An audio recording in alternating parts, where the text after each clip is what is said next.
யோவான் 2வது அதிகாரம் முதல் 2 வசனம். என் பிள்ளைகளே, நீங்கள் பாவம் செய்யாதபடிக்கு இவைகளை உங்களுக்கு எழுதுகிறேன்.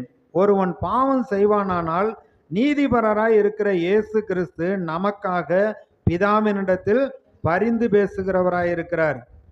நம்முடைய பாவங்களை நிவர்த்தி செய்கிற கிருபாதார பலி அவரே. நம்முடைய பாவங்களை மாத்திரமல்ல, சர்வ லோகத்தின் பாவங்களையும் நிவர்த்தி செய்கிற பலியாய் இருக்கிறார். அவர் சர்வ லோகத்தின் பாவங்களை நிவர்த்தி செய்கிற கிருபாதார பலியாய் இருக்கிறார்.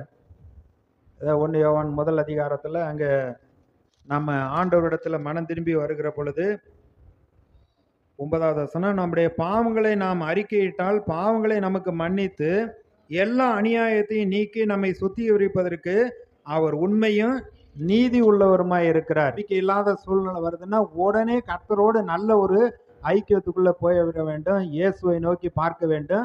அவர் நமக்காக பிதாவினிடத்துல பரிந்து பேசி கொண்டு இருக்கிறார். அவர் 24 மணி நேரமும் நம்முடைய சார்பில் அங்கே பரலோகத்தில் செயல்பட்டு கொண்டு இருக்கிறார். இந்த பூலோகத்தில் எதை அனுமதிக்கிறோமோ அதை அனுமதிக்கிறேன்னு சொல்லிட்டு நமக்காக பேசுறதுக்கு அவர் இருக்கிறார். இங்கே பூமியில் எதை நீங்கள் கட்டுறீங்களோ அது பரலோகத்தில் கட்டப்படும் என்று சொல்லுகிறார். அப்போ நீங்களும் சரி நானும் சரி, என்னுடைய வாழ்க்கையில் சாத்தானுக்கும் அவனுடைய கிரியைகளுக்கு நான் இடம் கொடுக்க மாட்டேன்.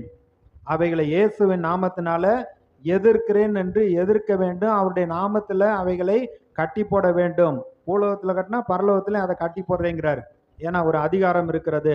காணப்படுகிறவைகள் காணப்படாதவைகள், காண்கிறவைகள் அநித்தியமானவைகள், காணப்படாதவைகள் நித்தியமானவைகள். பரலோகத்துக்கும் பூலோகத்துக்குரிய எல்லா அதிகாரத்துக்கு மேலாக இயேசு உயர்ந்தவராய் இருக்கிறார். இப்போ வெளிப்படுத்தின விசேஷம் 12வது அதிகாரம். பிசாசுன்னு ஒருத்தன் இருக்கிறான். அவன் சுற்றி சுற்றி வந்து கொண்டே இருக்கிறான். 10வது வசனம் 12:10. அப்பொழுது வானத்திலே ஒரு பெரிய சத்தம் உண்டாகி, இப்பொழுது இரட்சிப்பும் வல்லமையும் நமது தேவனுடைய ராஜ்யமும் அவருடைய கிறிஸ்துவின் அதிகாரமும் உண்டாயிருக்கிறது. இரவும் பகலும் நம்முடைய தேவனுக்கு முன்பாக நம்முடைய சகோதரன் மேல் குற்றம் சுமத்தும் பொருட்டு அவர்கள் மேல் குற்றம் சாட்டுகிறவன் தாளே தள்ளப்பட்டு போனான். குற்றம் சுமத பழைய ஏற்பாட்டில் யோபோட விஷயத்தில் பரலோகத்திலே அங்கே போய் நின்று குற்றம் சொன்னான். இப்போ அந்த குற்றம் சொல்கிறவன் கீழே தள்ளப்பட்டு விட்டான்.